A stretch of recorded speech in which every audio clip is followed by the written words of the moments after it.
എല്ലാവർക്കും ദിശ അക്കാഡമിയുടെ യൂട്യൂബ് ചാനലിലേക്ക് സ്വാഗതം. ഓക്കെ, അപ്പോൾ നിങ്ങൾ തംബ്നെയിൽ കണ്ടിട്ടുണ്ടായിരിക്കും റീസണിങ്ങിന് എങ്ങനെ ഫുൾ മാർക്ക് സ്കോർ ചെയ്യാം NTPC എക്സാമിന്. ഓക്കെ, ആദ്യമായിട്ട് NTPC എക്സാം എന്ന് പറഞ്ഞാൽ നോൺ ടെക്നിക്കൽ പോപ്പുലർ കാറ്റഗറീസ് എന്നാണ് അവർ പറയുന്നത്. ഓക്കെ, അതായത് നമുക്ക് ചില പോപ്പുലർ കാറ്റഗറീസ് ഉണ്ട്. ഇപ്പോൾ നിങ്ങൾ പറയുകയാണെങ്കിൽ ALP എക്സാം നമുക്ക് സെപ്പറേറ്റ് ഉണ്ട്, അതുപോലെ ജൂനിയർ എഞ്ചിനീയർ എക്സാം സെപ്പറേറ്റ് ഉണ്ട്, RPF എക്സാം നമുക്ക് സെപ്പറേറ്റ് ഉണ്ട്. അതല്ലാണ്ട് റെയിൽവേക്കകത്ത് മെയിനായിട്ട് വരുന്ന ബാക്കി പോസ്റ്റുകളെല്ലാം കൂടെ ചേർത്ത് വിളിക്കുന്ന ഒരു എക്സാമാണ് NTPC എക്സാം എന്ന് പറയുന്നത്. നിങ്ങൾക്ക് അതിൻ്റെ പോസ്റ്റുകളുടെ ഡീറ്റെയിൽസും കാര്യങ്ങളും ഒക്കെ നിങ്ങൾ ഓൾറെഡി കണ്ടിട്ടുണ്ടായിരിക്കാം.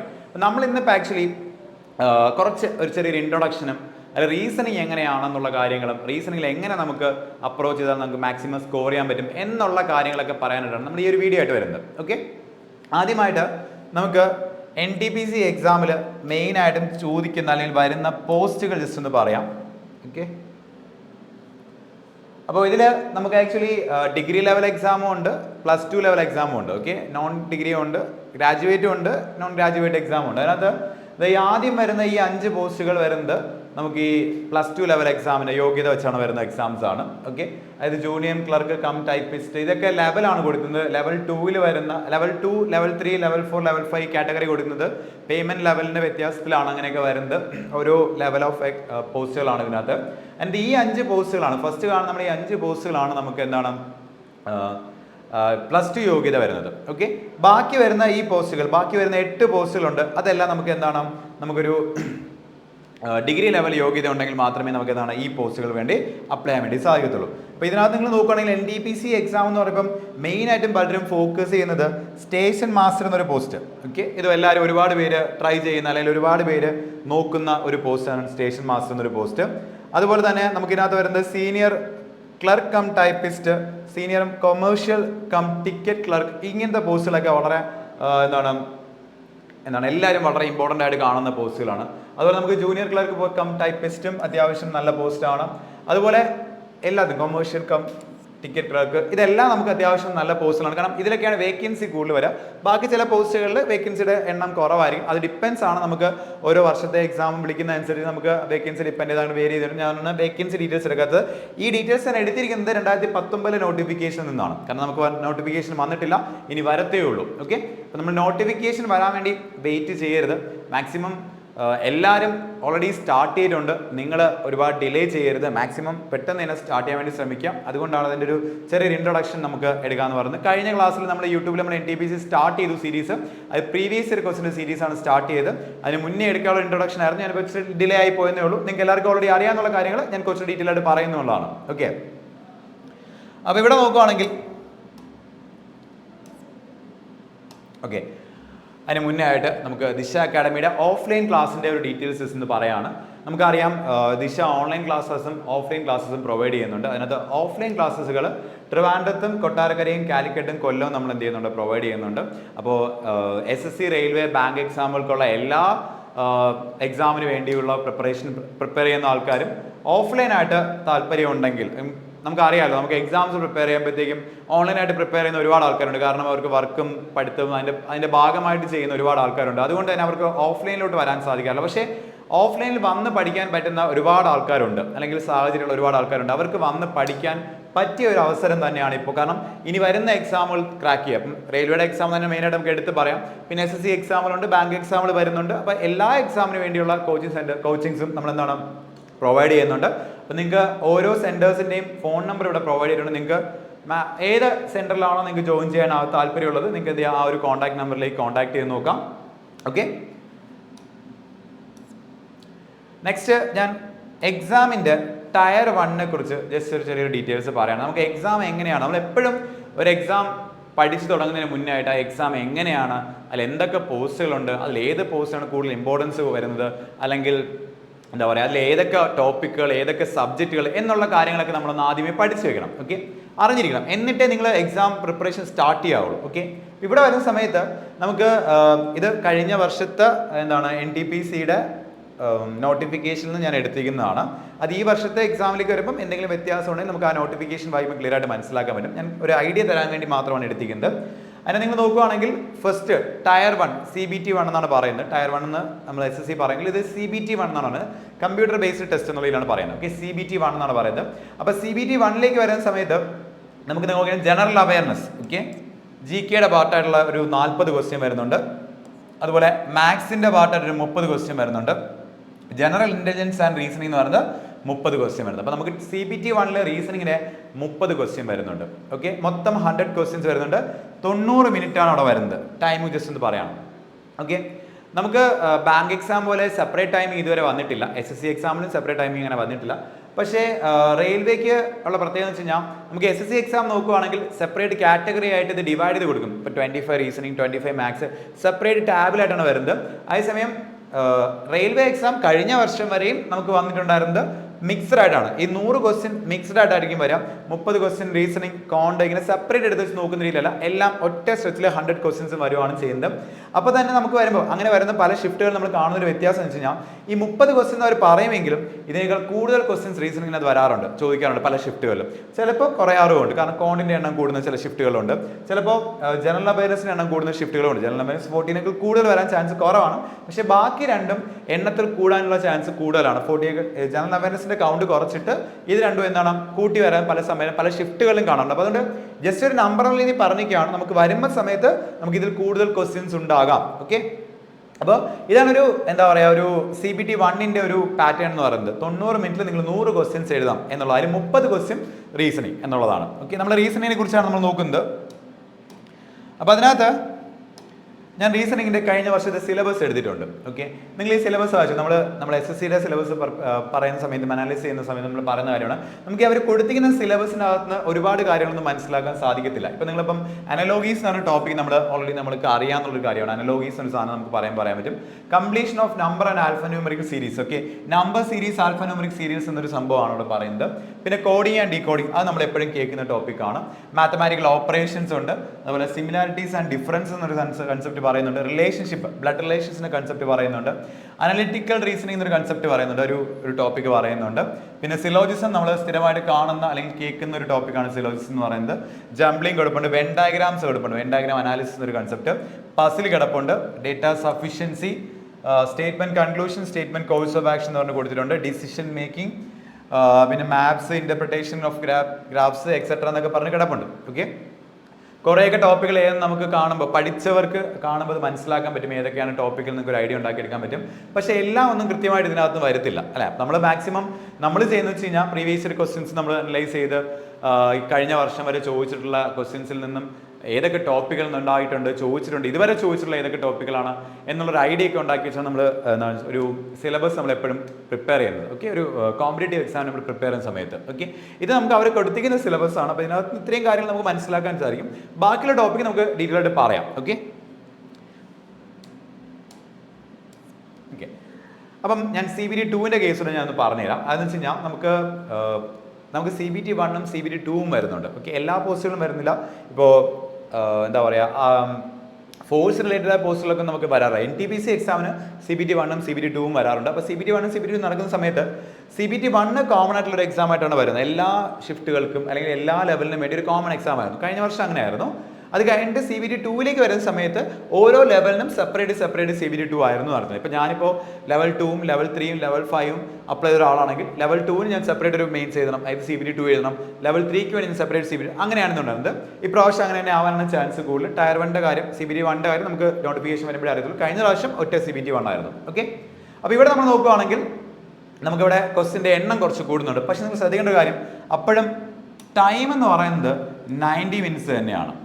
ഓക്കെ, ടൈം അപ്പോഴും 90 മിനിറ്റ്സ് തന്നെയാണ്. പ്രത്യേകം ശ്രദ്ധിക്കുക, നമ്പർ ഓഫ് ക്വസ്റ്റ്യൻസ് കൂടിയിട്ടുണ്ടെങ്കിലും ടൈം അവർ കുറയ്ക്കുകയാണ്. അപ്പോൾ നമ്മുടെ സ്പീഡ് മാക്സിമം ഇമ്പ്രൂവ് ചെയ്ത് വരണം CBT 2 വരുമ്പോൾ. അവിടെയാണ് ആ ഒരു ടയർ 2 അല്ലെങ്കിൽ ഒരു മെയിൻസിൻ്റെ ഒരു ലെവലിലേക്ക് ആ ഒരു ക്വസ്റ്റിൻ്റെ ലെവൽ മാറുന്നത്. ക്വസ്റ്റ്യൻ ലെവൽ ഒരുപാട് മാറ്റം ഉണ്ടാകുന്നില്ലെങ്കിലും ഡിഫിക്കൽട്ടിയിൽ ഒരുപാട് മാറ്റം ഉണ്ടാകുന്നില്ലെങ്കിൽ ടൈമിൽ കുറയ്ക്കുന്നുണ്ട്. അപ്പോൾ ടൈമിൽ കുറയ്ക്കുന്ന സമയത്ത് അതായത് നമ്പർ ഓഫ് ക്വസ്റ്റ്യൻസ് കൂടുന്നുണ്ട്. അപ്പോൾ നമുക്ക് ഉറപ്പായും ടൈം കുറച്ചുകൂടെ കുറയുവാണ് അല്ലേ. അപ്പോൾ അതാണ് അവരുടെ ആവശ്യം, നമ്മൾ കുറച്ച് സ്പീഡിൽ ചെയ്യണം എന്നുള്ളതാണ്. സെയിം ക്വസ്റ്റ്യൻസും സെയിം പാറ്റേൺസ് ഒക്കെ ആയിരിക്കും മിക്കവാറും വരിക. എങ്കിലും ടൈം നമ്പർ ഓഫ് ക്വസ്റ്റ്യൻസ് കൂടുമ്പോൾ നമുക്ക് എന്നാൽ ടൈം ഡിഫിക്കൽട്ടി വരാറുണ്ട് അല്ലേ. അതിന് വേണ്ടിയാണ് CBT 2 അങ്ങനെ കൊടുക്കുന്നത് കേട്ടോ. അപ്പോൾ ഞാൻ പറഞ്ഞത് കഴിഞ്ഞ വർഷത്തെയാണ്, ഞാൻ എടുത്തെടുത്ത് പറയുകയാണ്. ഇപ്രാവശ്യം വരുമ്പോൾ എന്തെങ്കിലും മാറ്റം ഉണ്ടെങ്കിൽ നമ്മൾ ആ നോട്ടിഫിക്കേഷൻ വരുമ്പോൾ ക്ലിയർ ആയിട്ട് പറഞ്ഞു തരുന്നതാണ്. അപ്പോൾ ഇവിടെ വരുന്ന സമയത്ത് നിങ്ങൾ നോക്കുകയാണെങ്കിൽ ജനറൽ അവയർനെസ് 50 ക്വസ്റ്റിനും മാക്സിമം റീസണിങ്ങും 35 ക്വസ്റ്റ്യൻ. റീസണിങ് 35 ക്വസ്റ്റ്യൻ വരുന്നുണ്ട്. ഞാൻ നേരത്തെ പറഞ്ഞ പോലെ ഒറ്റ 120 ക്വസ്റ്റ്യൻസിൽ ഒറ്റ ക്വസ്റ്റ്യൻ പേപ്പറായിട്ടാണ് വരുന്നത്. ഇത് സെപ്പറേറ്റ് കോളംസ് ആയിട്ട് വരാറില്ല. അപ്പോൾ അങ്ങനെ വരുന്ന സമയത്ത് ഈ 35 എണ്ണം കൂടുകയും കുറയുകയും ചെയ്യാം പലപ്പോഴും. ഓക്കെ, ഇനി നമ്മൾ ഇതിൻ്റെ സിലബസ് പറയുകയാണെങ്കിൽ റീസണിങ്ങിൻ്റെ സിലബസ് സെയിം, ഇതേ സിലബസ് തന്നെയാണ്, ഒരു മാറ്റവും ഇല്ല, സെയിം സാധനം തന്നെയാണ് CBT 2ൻ്റെ അണ്ടറിലും അത് എഴുതിയിരിക്കുന്നത്. ഓക്കെ, ഇനി അപ്പോൾ നമ്മൾ ഇപ്പോൾ ടോപ്പിക്സിൻ്റെ ഒരു ലിസ്റ്റ് നമ്മൾ സിലബസിൽ എങ്ങനെയാണ് വന്നത് നമ്മൾ പറഞ്ഞു. ഓക്കെ, നമ്മളത് ലിസ്റ്റായിട്ട് ആക്കിയിട്ടുണ്ട് കേട്ടോ. എന്താണെന്ന് വെച്ച് കഴിഞ്ഞാൽ നമുക്ക് ഒരു കോമ്പറ്റേറ്റീവ് എക്സാം പഠിക്കുന്ന സമയത്ത് നമുക്ക് ഈ ഞാൻ പറഞ്ഞില്ല സിലബസ് നോക്കുമ്പോൾ ഒന്നും പ്രത്യേകിച്ച് മനസ്സിലാക്കാൻ പറ്റാറില്ല, അത് ഏത് ടോപ്പിക്കിനാണ് ഉദ്ദേശിക്കുന്നത്. പല സെൻറ്റൻസ് അതിനകത്ത് കിടക്കുന്ന നിങ്ങൾക്ക് ചിലപ്പോൾ മനസ്സിലാക്കി ഉണ്ടായിട്ടില്ല. അതുപോലെ എൻ്റെ അവസാനം ഒരു എക്സെട്ര എന്ന് പറഞ്ഞ സാധനം കിടപ്പുണ്ട്. ഓക്കെ, ഈ എക്സെട്ര കൊടുക്കുന്നത് എന്താണെന്ന് വെച്ച് കഴിഞ്ഞാൽ എന്താ പറയുക, നമുക്ക് ഈ പറഞ്ഞിട്ടില്ലാത്ത ഏത് ടോപ്പിക്ക് ചോദിക്കുകയാണെങ്കിൽ ആ എക്സെട്രയ്ക്ക് അത് പെടുത്താൻ വേണ്ടിയാണ് കൊടുക്കുന്നത്. അപ്പോൾ നമുക്ക് ഒരിക്കലും ഇതെന്താ പറയുക ഔട്ട് ഓഫ് സിലബസ് ആണെന്ന് പറയാൻ പറ്റില്ല, കാരണം എല്ലാ സിലബസിനകത്തുണ്ട്, കാരണം എക്സെട്ര അതിനകത്ത് കിടപ്പുണ്ട്. ഓക്കെ, അപ്പോൾ അതുകൊണ്ട് നമ്മൾ മാക്സിമം ശ്രമിക്കുന്നത് വെച്ച് കഴിഞ്ഞാൽ നമുക്ക് പ്രീവിയസ് ഇയർ ആയിട്ട് നടന്നിട്ടുള്ള ക്വസ്റ്റ്യൻസും എക്സാമുകളും നമ്മൾ അനലൈസ് ചെയ്തിട്ട് ഏതൊക്കെ ടോപ്പിക്കുകളാണ് വരുന്നത്. ഓക്കെ, ഇപ്പോൾ ഇവിടെ നിങ്ങൾ നോക്കുകയാണെങ്കിൽ ബേസിക് ആയിട്ടുള്ള കുറച്ച് ടോപ്പിക്സ് ഉണ്ട്. ഡയറക്ഷൻ, ബ്ലഡ് റിലേഷൻ, റാങ്കിങ് പോലത്തെ കുറച്ച് ടോപ്പിക്കുകളുണ്ട്. ക്ലോക്ക്, കലണ്ടറും സ്ഥിരമായിട്ട് ചോദിക്കുന്ന ചില ടോപ്പിക്കുകൾ. കലണ്ടർ കുറച്ചുകൂടി ഇമ്പോർട്ടൻ്റ് ഉണ്ട്. ഓക്കെ, ക്ലോക്ക് അങ്ങനെ സ്ഥിരമായിട്ട് ചോദിക്കില്ലെങ്കിൽ ക്ലോക്കിൻ്റെ ക്വസ്റ്റ്യൻസ് വരും, പക്ഷേ കലണ്ടർ കഴിഞ്ഞ വർഷത്തെ എക്സാമിൽ സ്ഥിരമായിട്ട് ചോദിച്ചിരുന്ന ടോപ്പിക്കാണ് കലണ്ടർ എന്ന് പറയുന്നത്. പിന്നെ ഞാൻ എഴുതിക്കുന്ന coding, decoding, analogy, odd one out, series, ഈ 4 ടോപ്പിക്കുകൾ നമ്മൾ SSCയിൽ പറയുന്ന പോലെ തന്നെ ഈ റെയിൽവേ എക്സാമിന് വരുന്ന സമയത്തും ഈ ടോപ്പിക്കുകൾക്ക് എപ്പോഴും ഇമ്പോർട്ടൻസ് കൂടുതലായിരിക്കും, വെയിറ്റേജ് കൂടുതലായിട്ട് വരാൻ ചാൻസ് കൂടുതലാണ്. കാരണം ഇതൊക്കെ ലോജിക് ബേസ്ഡ് ക്വസ്റ്റ്യൻ ആണ്. നമ്മൾ പഠിച്ചവർക്കെല്ലാം അറിയാം, ഇത് പഠിച്ചിട്ടുള്ള ഈ ടോപ്പിക്കൽ കവർ ചെയ്യുന്ന എല്ലാവർക്കും അറിയാം, ഇതെല്ലാം എന്താണ് ഒരു എന്താ പറയുക ലോജിക് ബേസ്ഡ് ക്വസ്റ്റ്യൻസ് ആണ്. ലോജിക് ബേസ്ഡ് ക്വസ്റ്റ്യൻസ് ചെയ്യാനുള്ള ട്രിക്കുകളൊക്കെ നമ്മൾ ക്ലാസ്സിൽ പറഞ്ഞിട്ടുണ്ട്, എന്ത് ചെയ്യണമെന്നും പറഞ്ഞിട്ടുണ്ടായിരുന്നു അല്ലേ. മാക്സിമം പ്രീവിയസ് ഇയർ ക്വസ്റ്റ്യൻ ചെയ്ത് പഠിക്കുക എന്നുള്ളതാണ് ഇവിടുത്തെ കൺസെപ്റ്റ് എന്ന് പറയുന്നത്. ഈ 4 ടോപ്പിക്കുകൾ വളരെ ഇമ്പോർട്ടൻ്റ് ആണ്, വെയിറ്റേജ് കൂടുതൽ കൊടുക്കാറുണ്ട്, ചാൻസ് കൂടുതലാണ്. പിന്നെ ആൽഫബറ്റ് ടെസ്റ്റ് എന്ന് പറയുന്നൊരു കൺസെപ്റ്റ് വരാറുണ്ട്. ആൽഫബറ്റ്സുമായിട്ട് റിലേറ്റ് ചെയ്ത വേർഡ്സുമായിട്ട് റിലേറ്റ് ചെയ്ത് വരുന്ന ചില ടൈപ്പ് ഓഫ് ക്വസ്റ്റ്യൻസ്. സിലോയ്സ് നമ്മൾ ആ ഷെഡ്യൂളിൽ കണ്ടായിരുന്നു, സിലോയ്സ് നമ്മൾ കണ്ടിട്ടുണ്ടായിരുന്നു. പിന്നെ ഡേറ്റ സഫിഷ്യൻസി, സ്റ്റേറ്റ്മെന്റ്സ്. ഈ സ്റ്റേറ്റ്മെന്റ്സ് എന്ന് പറയുന്നതിന് ക്രിട്ടിക്കൽ റീസണിങ് നമ്മൾ പറയാറുണ്ട്. ഈ സ്റ്റേറ്റ്മെന്റ്സ് എന്ന് പറയുന്നതാണ് അതിനകത്ത് statement, conclusion, assumption, argument, course of action എന്നൊക്കെ പറഞ്ഞ് കണ്ടില്ലായിരുന്നു സിലബസിനകത്ത്. അത് സ്റ്റേറ്റ്മെന്റ്സിന്റെ അണ്ടറിൽ വരുന്നതാണ്. പിന്നെ നിങ്ങൾ നോക്കേണ്ടത് സീറ്റിംഗ് അറേഞ്ച്മെന്റും പസിലുമാണ്. ഓക്കെ, നമുക്ക് ഈ ലോജിക് ബേസ്ഡ് ആയിട്ട് ഈ 4 ടോപ്പിക് ഉണ്ടല്ലോ, coding, decoding, analogy, odd one out, series. ഇത് കഴിഞ്ഞ് കഴിഞ്ഞാൽ കുറച്ചും കൂടെ നമ്മൾ കോൺസെൻട്രേറ്റ് ചെയ്യേണ്ടത്, അതായത് നമുക്കൊരു എന്താ പറയുക റെയിൽവേ എക്സാം എന്ന് പറഞ്ഞാൽ ഫോക്കസ് ചെയ്ത് നിങ്ങൾ ചെയ്യുവാണെങ്കിൽ കുറച്ചുകൂടി ഇമ്പോർട്ടൻസ് കൊടുക്കേണ്ട ടോപ്പിക്കാണ് സീറ്റിംഗ് അറേഞ്ച്മെന്റ് ബസ്സിൽ. നിങ്ങൾക്ക് SSC എക്സാമിൽ സീറ്റിംഗ് അറേഞ്ച്മെന്റ് ബസ്സിൽ ഒരുപാട് ഇമ്പോർട്ടൻസ് കൊടുത്തില്ലെങ്കിലും കുഴപ്പമില്ല, നമുക്ക് അത്യാവശ്യം ചെയ്യാൻ പറ്റുന്ന ക്വസ്റ്റൻസ് കിട്ടത്തേ ഉള്ളൂ. പക്ഷേ റെയിൽവേ എക്സാമിലേക്ക് നമുക്ക് വളരെ ഇമ്പോർട്ടൻ്റ് ആയിട്ട് സീറ്റിംഗ് അറേഞ്ച്മെന്റ് ബസ്സിൽ നമ്മൾ പഠിച്ചേ പറ്റത്തുള്ളൂ. ഓക്കെ, അത്യാവശ്യം കാരണം പസിൽ നിങ്ങൾക്ക് സിലബസ് തന്നെ കിടപ്പുണ്ട്. സീറ്റിംഗ് അറേഞ്ച്മെന്റ് ക്വസ്റ്റൻസ് ആണ് കൂടുതലും കാണുമെങ്കിലും പസിൽസിന്റെ ക്വസ്റ്റൻസ് ചോദിക്കുന്നുണ്ട്. അപ്പോൾ നിങ്ങൾ രണ്ടും ഇതിനും പഠിക്കണം. ഓക്കെ, പിന്നെ ഇതിനകത്ത് എഴുതാത്ത 2 ടോപ്പിക് ജസ്റ്റ് ഒന്ന് പറയാം. ഇനിക്വാളിറ്റി എന്നൊരു ടോപ്പിക് ഉണ്ട്. ഓക്കെ, ഇനിക്വാളിറ്റി എന്നൊരു ടോപ്പിക്, ഇത് ബാങ്ക് എക്സാമിന് ചോദിക്കുന്ന ഒരു ടോപ്പിക്കാണ് ഇനിക്വാളിറ്റി എന്ന് പറയുന്നത്. പക്ഷേ കഴിഞ്ഞ വർഷത്തെ എക്സാം നമ്മൾ നോക്കുമ്പോഴത്തേക്കും CBT 2 എക്സാമിൽ നടന്ന സമയത്ത് ഓക്കെ അതിലെല്ലാത്തിലും ഇനിക്വാളിറ്റിയുടെ ക്വസ്റ്റ്യൻ ഉണ്ടായിരുന്നു. ഒരു വിധമുള്ള എല്ലാ ഷിഫ്റ്റിനകത്തും ഇനിക്വാളിറ്റിയുടെ ക്വസ്റ്റ്യൻസ് വന്നിട്ടുണ്ടായിരുന്നു. പിന്നെ വരുന്നത് നമുക്ക് ആൽഫ ന്യൂമറിക് സീരീസ് എന്നൊരു കൺസെപ്റ്റും ഉണ്ട്.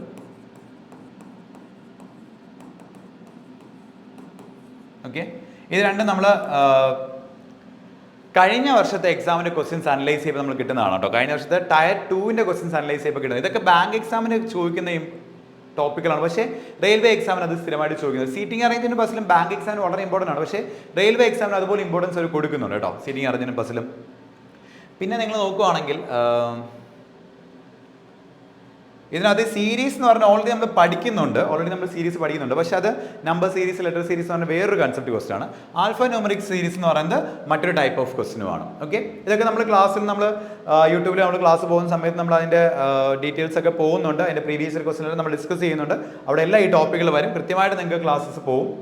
ഓക്കെ, പിന്നെ നമുക്ക് നോൺ വെർബൽ റീസൺ എന്നൊരു ഏരിയ ആണ്. നോൺ വെർബൽ റീസൺ വെച്ചാൽ ഫിഗർ ബേസ്ഡ് ക്വസ്റ്റൻസ് ആണ്. റെയിൽവേ എക്സാമുകളിൽ SSCയുടെ അത്രത്തോളം ഇമ്പോർട്ടൻസ് ഫിഗർ ബേസ്ഡ് ക്വസ്റ്റൻ കൊടുക്കുന്നില്ല എങ്കിൽ കൂടിയും പക്ഷേ ഫിഗർ ബേസ്ഡ് ക്വസ്റ്റൻസ് ചോദിക്കാറുണ്ട്. ഓക്കെ, അവിടെ വരുന്ന സമയത്ത് ഞാൻ നോക്കിയാൽ ക്യൂബ്സ് ആൻഡ് ഡൈസ് നമ്മൾ സ്ഥിരമായിട്ട് കാണുന്ന ഒരു ടോപ്പിക്കാണ്. ക്യൂബ്സ് ആൻഡ് ഡൈസ് എന്ന ടോപ്പിക്ക്. പിന്നെ മിറർ ഇമേജ്, വാട്ടർ ഇമേജ്, ഇത് രണ്ടും സ്ഥിരമായിട്ട് കാണുന്ന ഒരു ടോപ്പിക്ക് തന്നെയാണ്. വെൻ ഡയഗ്രാം അനാലിസിസ് ഉണ്ടോ, അത് നമ്മൾ സിലബസിൽ കണ്ട സാധനമാണ് വെൻ ഡയഗ്രാം എന്ന് പറഞ്ഞിട്ട്, അത് വെൻ ഡയഗ്രാം അനാലിസിസ് എന്ന ടോപ്പിക്ക്. ഓക്കെ, പിന്നെ ഫിഗർ ബേസ്ഡ് ക്വസ്റ്റൻസ്, ഞാൻ ഈ ഫിഗർ ബേസ്ഡ് ക്വസ്റ്റൻസ് ഇവിടെ എഴുതിക്കുന്നത് ജസ്റ്റ് ഞാൻ നോട്ട് ചെയ്യുകയാണ്. ഫിഗർ ബേസ്ഡ് ക്വസ്റ്റൻസ് എന്തൊക്കെയാണെന്ന് വെച്ച് കഴിഞ്ഞാൽ നമുക്ക് കൗണ്ടിങ് ഫിഗർ എന്നൊരു ടോപ്പിക് വരാറുണ്ട്. പിന്നെ വരുന്നത് എംബഡഡ് ഫിഗർ എന്നൊരു ടോപ്പിക് വരാറുണ്ട്. Embedded figure. ഓക്കെ, പിന്നെ നമുക്ക് paper cutting and paper folding എന്നൊരു കൺസെപ്റ്റ് വരാറുണ്ട്. Paper cutting and paper folding എന്നൊരു കൺസെപ്റ്റ് വരാറുണ്ട്. പിന്നെ നമുക്ക് ഇതിനകത്ത് വരുന്ന ടോപ്പിക് ഏതെന്ന് വെച്ചാൽ നോൺ വെർബൽ റിക്സിന്റെ പാർട്ടാണ്. ഫിഗർ സീരീസ് സ്ഥിരമായിട്ട് കാണാറുണ്ട്. ഈ ടോപ്പിക്സ് കുറച്ച് ഇമ്പോർട്ടൻസ് ഉണ്ട്. ഇതല്ലാണ്ട് ചെറിയ ടോപ്പിക്കുകളുണ്ട്, നമ്മൾ ക്ലാസ് എടുക്കുന്ന സമയത്ത് പഠിപ്പിക്കുന്നതാണ്.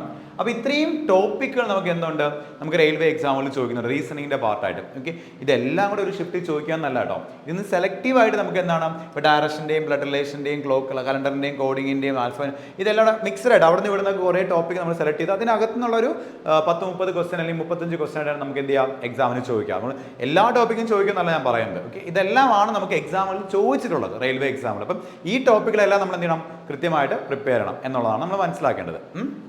ഓക്കെ, ഇത് ടോപ്പിക് ഡീറ്റെയിൽസ് ആണ്. ഓക്കെ, ഇനി പലരും ചോദിക്കുന്ന കാര്യം എങ്ങനെ പഠിക്കണം, ഓക്കെ, എന്ത് ചെയ്യണം. റെയിൽവേ എക്സാം നമുക്ക് എടുക്കണമെങ്കിൽ, നമുക്ക് ഈ വർഷത്തെ റെയിൽവേയിൽ എക്സാംസ് കഴിഞ്ഞ് റിസൾട്ട് വരുമ്പോൾ അവിടെ ഒരു ജോലി നമുക്ക് കിട്ടണമെങ്കിൽ നമ്മൾ എന്തൊക്കെ ചെയ്യണം എന്നുള്ള കാര്യമാണ്. ഒന്നാമത്തെ കാര്യം ടോപ്പിക്സ് വൈസ് സ്റ്റഡിയാണ്. ഓക്കെ, ഞാൻ ഈ പറഞ്ഞ ടോപ്പിക്കുകളെല്ലാം കൃത്യമായിട്ടും ബേസിക് ക്ലാസ്സുകൾ കണ്ട് പഠിക്കാൻ വേണ്ടി ശ്രമിക്കാം. നിങ്ങൾക്ക് ബേസിക് ക്ലാസ്സുകൾ യൂട്യൂബിനകത്ത് അവൈലബിൾ ആയിട്ട് ഉണ്ട്, കുറേയൊക്കെ മാക്സിമം അവൈലബിൾ ആയിട്ട് കിടപ്പുണ്ട്. ഇല്ലെങ്കിൽ നിങ്ങൾ എന്ത് ചെയ്യാം, നമ്മുടെ ഓൺലൈൻ മീഡിയയിൽ ആപ്പ് ഉണ്ട്, ദിശയുടെ ആപ്പ് ഉണ്ട്. ആപ്പിനകത്ത് കയറിയിട്ട് എന്ത് ചെയ്യാം, ആ ഒരു കോഴ്സ് പർച്ചേസ് ചെയ്ത് നിങ്ങൾക്ക് എന്ത് ചെയ്യാൻ പറ്റും, അതിനകത്ത് ക്ലാസ് കാണാൻ സാധിക്കും. ഓക്കെ, പിന്നെ വരുന്നത് നിങ്ങൾക്ക് ഓഫ്ലൈൻ ക്ലാസ് സെൻറ്റേഴ്സ് ഉണ്ട്. നമുക്ക് ഓഫ്ലൈൻ സെൻറ്റേഴ്സിലും വേണമെങ്കിൽ നിങ്ങൾക്ക് ഓഫ്ലൈനായിട്ട് ക്ലാസ് സ്റ്റാർട്ട് ചെയ്യുന്നുണ്ട്. അവിടെ നിങ്ങൾക്ക് എന്ത് ചെയ്യാം, ക്ലാസ്സസ് അറ്റൻഡ് ചെയ്യാമെന്നുള്ള കാര്യമേ ഉള്ളൂ. ഓക്കെ, അപ്പോൾ ടോപ്പിക്സ് വൈസ് സ്റ്റഡി അത് ആദ്യം ക്ലിയർ ആയിട്ട് പഠിക്കുക, ബേസ് ക്ലിയർ ആക്കി എടുക്കുക. അതാണ് വളരെ കാര്യമുള്ള കാര്യം. ഇനി ബേസ് പഠിക്കുന്നതിന് കൂടെ ബേസിക് ക്വസ്റ്റ്യൻസ് കൂടെ പ്രാക്ടീസ് ചെയ്യാം. ഓക്കെ, ബേസ് പഠിക്കുന്നതിനൂടെ തന്നെ ബേസിക് ക്വസ്റ്റ്യൻസ് കൂടെ പ്രാക്ടീസ് ചെയ്യുക. കാരണം എല്ലാവരും ചെയ്യുന്ന കൺസെപ്റ്റ് എന്ന് വെച്ചാൽ, ഒരു ഓഫ്ലൈൻ സെൻറ്ററിൽ പോകുകയാണ് അല്ലെങ്കിൽ ഒരു ഓൺലൈൻ ക്ലാസ് അറ്റൻഡ് ചെയ്യുന്നവർ പലരും ചെയ്തൊരു മിസ്റ്റേക്ക് എന്താണെന്ന് വെച്ച് കഴിഞ്ഞാൽ, പലപ്പോഴും ക്ലാസ് കണ്ടിട്ട് ഓക്കെ തീർന്നു മതി കഴിഞ്ഞു എന്ന് പറഞ്ഞ് അങ്ങ് മാറ്റി വയ്ക്കും. എൻ്റെ എക്സാം സമയം ആപതേ ഓടിച്ചെന്ന് കുറേ മോക്ക് ടെസ്റ്റ് ഒക്കെ ചെയ്ത് അങ്ങനെ ചെയ്താൽ പറ്റില്ല. നിങ്ങളൊരു ക്ലാസ് കാണുന്ന സമയത്ത് ബേസിക് ആയിട്ടുള്ള ഐഡിയ ആണ് നിങ്ങൾക്ക് അവിടെ നിന്ന് കിട്ടുന്നത്. ആ ബേസിക് ഐഡിയ ഉപയോഗിച്ച് നിങ്ങൾ എന്ത് ചെയ്യണം, മാക്സിമം ക്വസ്റ്റ്യൻസ്, ഒരു ബേസിക് ആയിട്ടുള്ള ക്വസ്റ്റ്യൻസ് നിങ്ങൾക്ക് ചെയ്യാൻ പറ്റണം. ആ ഐഡിയ നിങ്ങൾക്ക് ക്ലിയർ ആയെന്നുള്ളത് കൃത്യമായിട്ട് നിങ്ങൾക്ക് മനസ്സിലാക്കാൻ പറ്റണം. അതിന് നിങ്ങൾ എന്ത് ചെയ്യണം, ബേസിക് ആയിട്ടുള്ള കുറച്ച് ക്വസ്റ്റ്യൻസ് വർക്കൗട്ട് ചെയ്യണം. ഇപ്പോൾ നമ്മളിപ്പോൾ ഓഫ്ലൈൻ സെൻറ്റേഴ്സിൽ നമുക്ക് വർക്കൗട്ട് സെഷൻ എല്ലാം നടക്കുന്നുണ്ട്. ബേസിക് ക്ലാസ് കഴിഞ്ഞ് നമുക്ക് നേരെ വർക്കൗട്ട് സെഷൻ നടക്കുന്നുണ്ട്, ക്വസ്റ്റ്യൻസ് കിട്ടും. ഇനി ഓൺലൈനിലാണെങ്കിലും നമുക്ക് അവിടെ മെന്റൽ സപ്പോർട്ടോടെ ക്വസ്റ്റ്യൻസ് ചെയ്യിപ്പിക്കുന്നുണ്ട്, ആപ്പിനകത്ത് ക്വസ്റ്റ്യൻസ് പ്രൊവൈഡ് ചെയ്യുന്നുണ്ട്. ഇല്ല നിങ്ങൾക്ക് യൂട്യൂബ് കാണുന്നവരാണെങ്കിൽ യൂട്യൂബിൽ സെർച്ച് ചെയ്ത് നിങ്ങൾക്ക് എന്താണ് ഇതിനകത്തുള്ള നമ്മൾ പ്രീവിയസ് ഇയർ ക്വസ്റ്റ്യൻസ് അല്ലാതെ ക്വസ്റ്റ്യൻസ് ഡിസ്കഷൻ എന്നൊക്കെ പറഞ്ഞ ഒരുപാട് ക്ലാസ്സസ് പോയിട്ടുണ്ട്. പർട്ടിക്കുലർ ടോപ്പിക് നമ്മൾ സെർച്ച് ചെയ്ത് നിങ്ങൾക്ക് എന്താണ് അതിന് വീഡിയോസ് നിങ്ങൾക്ക് അവിടെ കിട്ടുന്നതാണ്. അപ്പോൾ ബേസിക് ക്വസ്റ്റ്യൻസ് പ്രാക്ടീസ് ചെയ്യുക. പിന്നെ നിങ്ങൾ ചെയ്യേണ്ട മറ്റൊരു കാര്യം പ്രീവിയസ് ഇയർ ക്വസ്റ്റ്യൻസ് പ്രാക്ടീസ് ചെയ്യാം. ഓക്കെ, പ്രീവിയസ് ഇയർ ക്വസ്റ്റ്യൻസ് ഞാൻ പ്രാക്ടീസ് ചെയ്യാൻ പറഞ്ഞതാണ്. നിങ്ങൾ പഠിച്ച ടോപ്പിക്കുകൾ മുൻപ് ചോദിച്ചിട്ടുണ്ടെന്ന് നിങ്ങൾക്കൊരു ഒരു അവബോധം ഉണ്ടാക്കുക എന്നുള്ളതാണ്. ആക്ച്വലി നമ്മൾ പഠിച്ചതൊന്നും വെറുതെ അല്ല, നമുക്ക് കഴിഞ്ഞ പ്രാവശ്യം എക്സാമിന് ചോദിച്ച ക്വസ്റ്റ്യൻ ആണിത് അല്ലെങ്കിൽ ചോദിച്ച ടോപ്പിക്കാണ്. നിങ്ങൾക്ക് ഒരു ഉറപ്പ് വരുത്താനാണ് നമ്മൾ എന്ത് ചെയ്യുന്നത്, ഈ പ്രീവിയസ് ഇയർ ക്വസ്റ്റ്യൻ പ്രാക്ടീസ് ചെയ്യുന്നത്. പിന്നെ നമുക്ക് പ്രീവിയസ് ഇയർ ക്വസ്റ്റ്യൻ്റെ ആവശ്യം എന്താണെന്ന് വെച്ച് കഴിഞ്ഞാൽ, ലോജിക് ബേസ്ഡ് ക്വസ്റ്റ്യൻസ് ആണെങ്കിലും അല്ലെങ്കിൽ നമുക്ക് എങ്ങനെയൊക്കെ റെയിൽവേ എക്സാമുകളിൽ ആ ഒരു ലെവൽ ഓഫ് ക്വസ്റ്റ്യൻ എന്താണെന്ന് സ്വയം മനസ്സിലാക്കാൻ വേണ്ടിയാണ് നമ്മൾ എന്ത് ചെയ്യുന്നത്, പ്രീവിയസ് ഇയർ ക്വസ്റ്റ്യൻസ് പ്രാക്ടീസ് ചെയ്യാൻ വേണ്ടി പറയുന്നത്. പിന്നെ ഉള്ളത് മോക്ക് ടെസ്റ്റ്, വളരെ ഇമ്പോർട്ടൻ്റ് ആയ കാര്യമാണ് മോക്ക് ടെസ്റ്റ്. നിങ്ങൾ basic questions topic wise study നിങ്ങൾ കൃത്യമായിട്ട് കംപ്ലീറ്റ് ചെയ്ത് ബേസിക് ക്വസ്റ്റ്യൻസ് അതിൻ്റെ കൂടെ പ്രാക്ടീസ് ചെയ്ത് പിന്നെ നമ്മൾ പ്രീവിയസ് ഇയർ ക്വസ്റ്റ്യൻ പ്രാക്ടീസ് ചെയ്ത് കഴിഞ്ഞ് കഴിഞ്ഞാൽ നിങ്ങൾ എന്താ ചെയ്യേണ്ടത്, മോക്ക് ടെസ്റ്റ് ചെയ്യുക എന്നുള്ളതാണ്. മോക്ക് ടെസ്റ്റ് മാക്സിമം ചെയ്ത് നല്ലപോലെ എന്ത് ചെയ്യാം, സ്പീഡ് ഉണ്ടാക്കിയെടുക്കാൻ ശ്രമിക്കുക. നമുക്കറിയാം സ്പീഡ് വളരെ ഇമ്പോർട്ടൻ്റ്, ടൈം വളരെ ഇമ്പോർട്ടൻ്റ് ആണ് നമുക്ക് ഇവിടെ എക്സാമിലേക്ക് വരുന്ന സമയത്ത്. അതുകൊണ്ട് അതെന്ത് ചെയ്യുക, മാക്സിമം മോക്ക് ടെസ്റ്റ് കൂടെ ചെയ്ത് അല്ല ഈ 4 കാര്യങ്ങൾ നിങ്ങൾ പ്രോപ്പറായിട്ട് ഇപ്പോഴേ തുടങ്ങുക. ഓക്കെ, എക്സാമിൻ്റെ സിലബസ് വന്നിട്ട് അല്ലെങ്കിൽ എക്സാമിൻ്റെ നോട്ടിഫിക്കേഷൻ വന്നിട്ട് തുടങ്ങാം, അല്ലെങ്കിൽ എക്സാം സ്റ്റാർട്ട് ചെയ്യുന്നതിന് ഒരു 2 ആഴ്ച മുന്നേ തുടങ്ങാം. അങ്ങനെയൊന്നും നമുക്ക് തീരാൻ പറ്റത്തില്ല. അപ്പം മാക്സിമം നിങ്ങൾ എന്ത് ചെയ്യാം, ഇപ്പോഴേ സ്റ്റാർട്ട് ചെയ്യുക. നാളെ മുതൽ സ്റ്റാർട്ട് ചെയ്യണം, നാളെ മുതൽ തന്നെ സ്റ്റാർട്ട് ചെയ്യാം, ഇന്ന് മുതൽ സ്റ്റാർട്ട് ചെയ്യണം, ഇന്ന് മുതൽ തന്നെ സ്റ്റാർട്ട് ചെയ്യാം.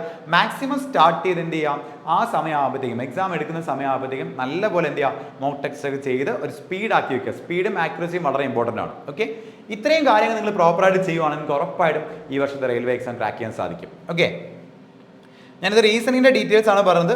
റീസണിങ് മാത്രമല്ല, ഈ പറഞ്ഞ ഈ 4 കാര്യങ്ങൾ കോണ്ടിനും GK എല്ലാം വളരെ ഒരേപോലെ തന്നെ ബാധകമായിട്ടുള്ള കാര്യമാണ്. ഓക്കെ,